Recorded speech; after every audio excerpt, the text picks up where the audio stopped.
Bonjour tout le monde, bonjour Ami Passion, bonjour Aurélie, Charlotte. Voilà, ici c'est mon Rio 180 et c'est l'ensemble de la première ponte, moins 3 alevins. Il y en a qui sont un peu patraques et on va les nourrir tout de suite. Alors là vous avez le bac où je mets les œufs et les tout jeunes alevins. Et c'est un nombre dérisoire à côté du 180 que je viens de vous montrer. Il y a 3 pontes ici, donc là il y en a encore qui sont... Tout de suite je vais couper les filtres pour mieux vous montrer.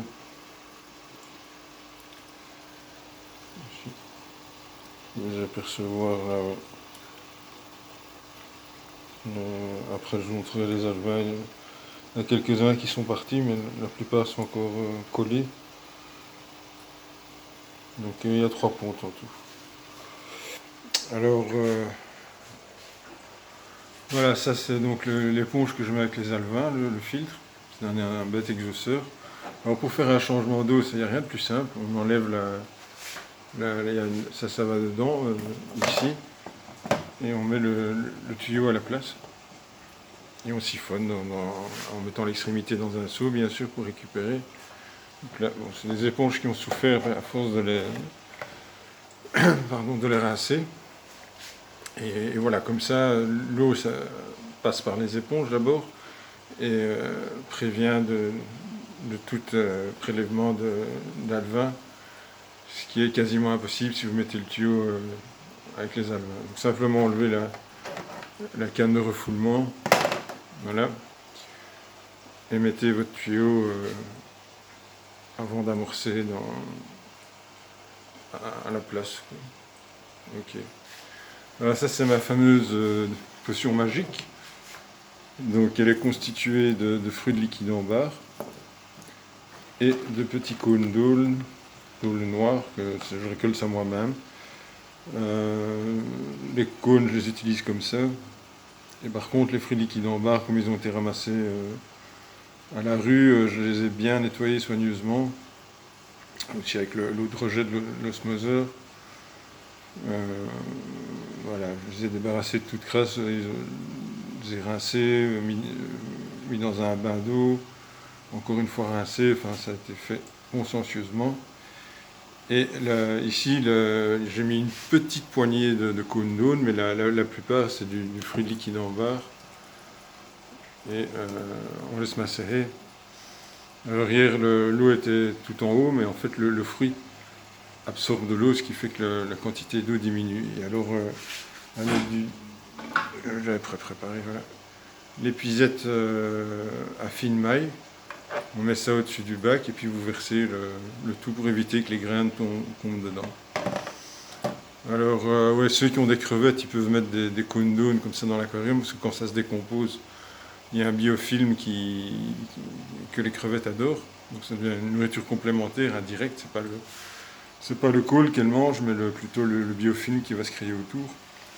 Mais attention avec les cônes d'aulne, surtout en petit volume d'eau, ça dézingue le pH. Alors ça c'est un produit que je voulais vous montrer aussi. Qu'est-ce que c'est? C'est un Vital Elixir de Nerle. Je vais vous lire. Vitamines, substances vitales, oligo-éléments, protection et vitalité pour vos poissons. Donc ça je vais utiliser pour les alevins. De Nerle que j'adore, c'est vraiment une très bonne marque. C'est allemand, ils font de l'excellente nourriture. Ceux qui ont des crevettes, le complet de Nerle, le Shrimp Kim de Nerle est vraiment très bien. Alors l'oxydateur, là je dois en refaire pour... malheureusement là j'ai cassé le stand, alors j'ai mis des billes de filtration JBL dedans pour le maintenir. Et on peut voir aussi entre parenthèses les 3 catalystes qui servent à séparer l'oxygène de l'eau. Ça c'est la version non cassée, complète. Et alors ici tout de suite, je travaille avec du 30%, ce qui est difficile à trouver. Mais n'importe quel, même le bête peroxyde que vous trouvez en grande surface pour désinfecter les plaies peut faire l'affaire. Vous pouvez y aller, il ne faut pas vous effrayer. Mais ici, bon, ça revient moins cher parce qu'en fait, j'utilise du 30%, qui, je le répète, n'est plus commercialisé parce que malheureusement, il y a des gens qui font. Il est possible de faire, bon, je ne vais pas vous expliquer la recette, mais de faire des bombes artisanales avec ça. Donc, de ce fait, c'est un produit devenu interdit maintenant. Donc là, c'est des vieux stocks. Et il me reste 3 bouteilles de ça. Alors, je le coupe à l'eau déminéralisée. Et on va mettre ici, je vais faire du 10%, donc je vais faire un tiers, 100 ml, plus 200 ml d'eau déminéralisée. Alors, on va passer au petit bac.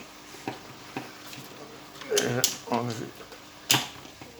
Voilà. Vous montrer là au centre.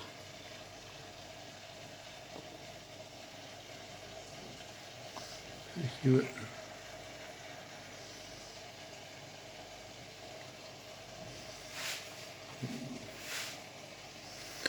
Ouais, c'est pas. Ah, voilà.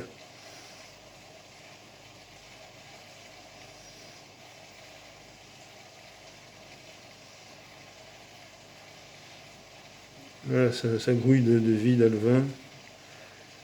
Ce sont des ramis, bien sûr.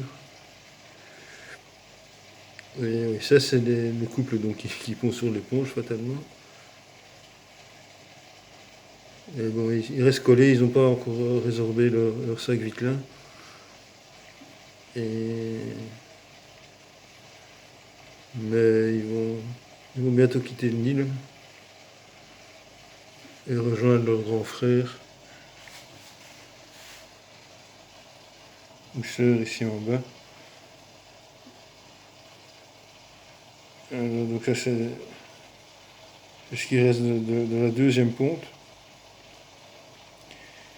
Et il doit y avoir des plus petits.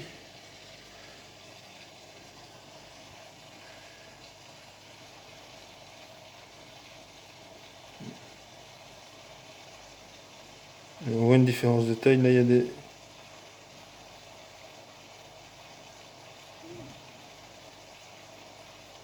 deux différences de taille, et c'est dû au fait qu'il y a la troisième ponte que j'ai prélevée quand les parents ont déplacé du pot sur l'espèce de soucoupe leurs alevins. Et, dès que je les ai lâchés, mais ici, ils se sont décollés. Et tout de suite, je leur donne à manger. Évidemment, la difficulté, c'est d'envoyer les noplis d'Artemia à la pipette juste là où ils sont, parce que comme l'éclairage, c'est très précaire comme système, mais ça fonctionne. Et ça me permet de les faire grossir un peu avant de les mettre dans un bac plus grand. Oui, ils sont en forme. Hein. Mais là, ouais, je disais, le problème des noplis dû à l'éclairage, c'est qu'elles ont tendance à remonter à la surface, ce qui les rend alors inaccessibles pour les alevins. Donc, ce que je fais alors, c'est avec la pipette, j'envoie les noplis près des alevins. Voilà, donc ça c'est un bête bac en plastique d'une trentaine de litres à peu près. Ou 20 litres, je sais pas exactement. Et l'eau ambrée, c'est dû à ma mixture, là, ma fameuse infusion que je vous ai montré, là, donc fruits de liquide en bas et fruits d'aude. Les cônes d'aude, j'en mets un tout petit peu. Et là, c'est pour soigner la petite Ramigold. Voilà. Bon, j'avais un peu peur de vous montrer parce qu'il y a quelques alevins qui sont. On dirait qu'ils vont mourir, mais bon, en fait, ils vont bien. Maintenant, est-ce qu'il va y avoir une sélection naturelle? Je ne sais pas. On va couper. Voilà. J'ai coupé le filtre. Et il y en a 3 qui sont morts. Et donc ça c'est le grand oxydateur, je vais vous montrer là.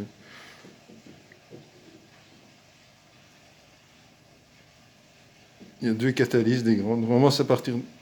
Qu'est-ce qu'il fout là lui? Et puis il y en a un qui est tombé dedans.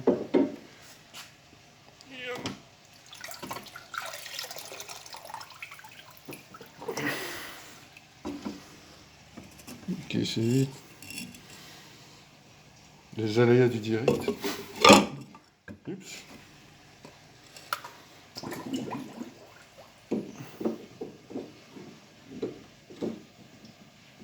De toute façon, tout de suite, je vais compléter et remplir les petits. Allez, à table les amis.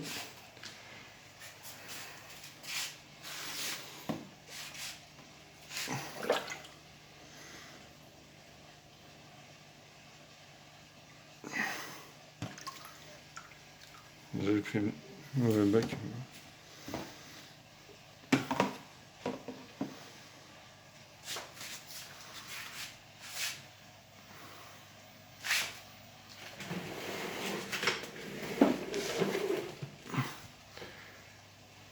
C'est une bonne pompe. Maintenant, est-ce qu'il y a une sélection naturelle? Bon, il faut dire aussi qu'il y a 29,5 degrés ici. Donc c'est assez chaud pour les petits ramis, ça m'a monté jusqu'à 32 degrés. Et là, j'en avais plus qui étaient couchés sur le fond carrément. Mais bon, ils continuent à manger, nager et tout. Maintenant, parfois avec les jeunes discus, ce qu'il faut faire, c'est en sélectionner et condamner ceux qui sont mal formés ou parce qu'ils n'auront pas une belle vie, s'ils ont des organes incomplets ou mal formés. Ici, peut-être certains ont une malformation au niveau de la vessie natatoire et puis j'ai été un peu chanceux d'en avoir autant sur la première ponte. Donc ici, je le répète, c'est qu'une ponte, quoi, hein. À mon avis, il y en a encore une petite centaine, quoi. Ils sont partout, hein. C'est de faire un gros plan.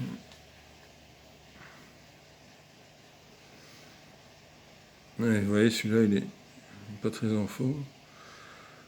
Alors, je me dis aussi, bon, ici, comme c'est moi qui ai enlevé les œufs, les parents n'ont pas pu faire la sélection eux-mêmes et éventuellement manger ceux qui étaient mal formés ou quoi. Et puis, bon, c'est peut-être comme les ramis, c'est quand même un peu fragile, c'est peut-être une espèce justement comme les discus où il faut faire une sélection. En anglais, ça s'appelle curler, donc c'est simplement condamner à mort les mal formés, quoi. Et oui, la méthode la plus douce, il faudrait que j'en achète d'ailleurs, c'est de l'huile de clou de girofle, ça endort le poisson.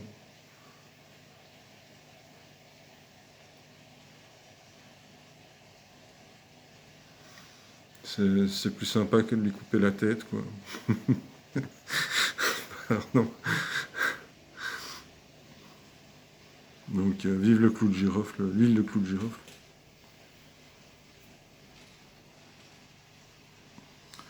Mais bon, si le poisson est vraiment souffrant et qu'il est au bout d'une longue agonie, qu'il n'avait pas de clou de girofle, plutôt que de le voir agoniser, il vaut peut-être mieux le guillotiner, ami français, plutôt que de le voir souffrir des heures et des heures, quoi. Même si c'est barbare, c'est propre et net, quoi. Par contre, je suis opposant de la congélation, ça c'est vraiment. Le poisson s'en rend compte, c'est pas génial. Il y en a qui croient à ça, que ça endort paisiblement, mais. Enfin, j'ai jamais essayé, remarque, mais j'imagine, quoi. Je connais des gens qui ont essayé et le poisson se débat et refuse de mourir, en fait.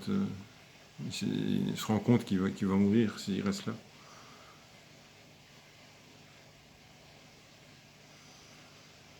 Au tout début aussi, j'ai eu ma femelle Geophagus hyperagensis qui a carrément sauté des petits 50 litres parce que l'eau devenait trop dégueulasse. Et pour des gros poissons comme ça, dans un 50 litres, ça va pas. Et ils sont justement très sensibles à l'ammonium. Donc merci Oxydator encore.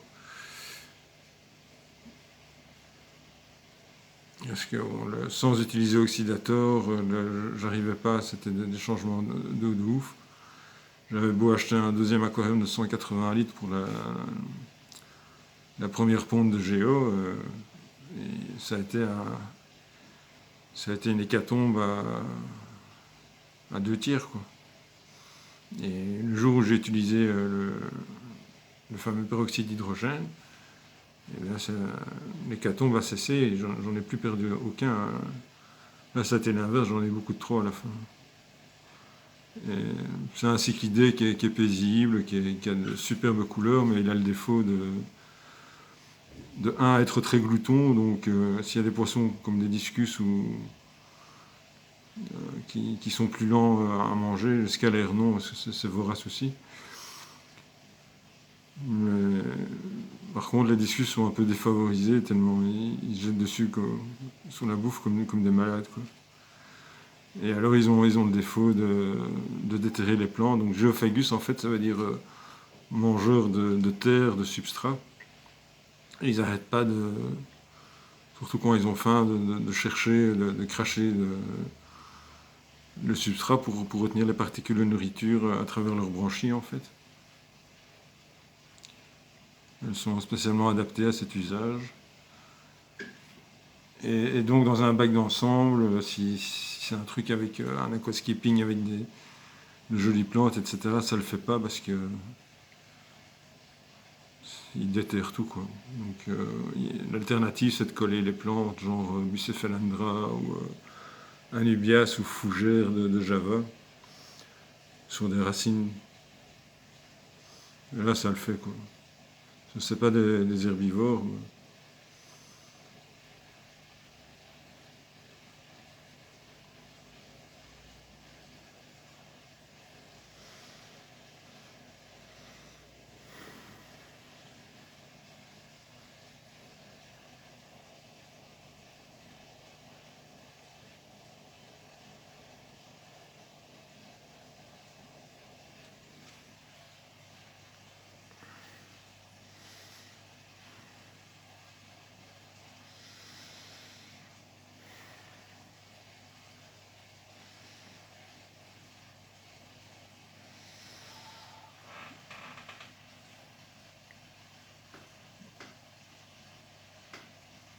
Enfin, la plupart se portent bien. Et,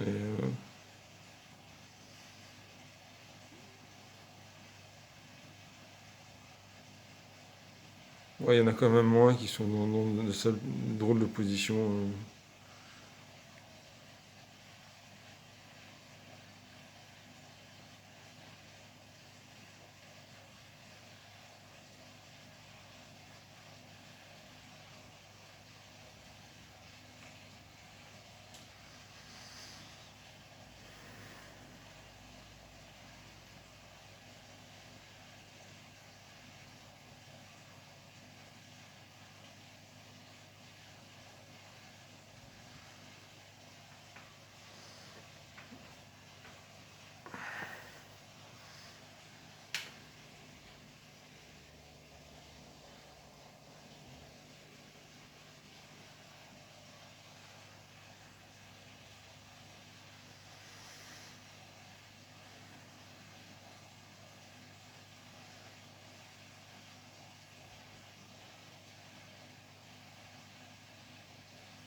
Voilà, ben, il est temps de se quitter.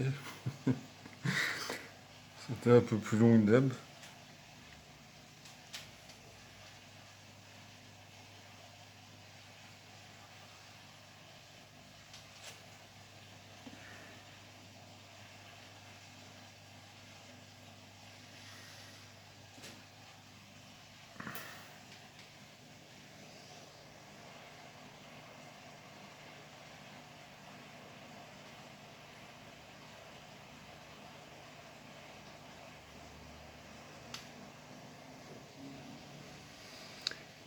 Allez, ben, à la prochaine. J'espère qu'ils vont tous se rétablir, même ceux qui sont dans une drôle de position.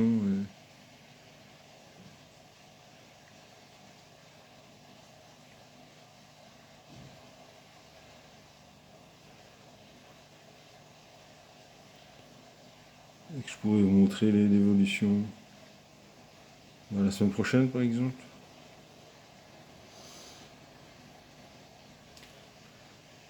Allez, c'est le bonjour à vos amis. Ciao.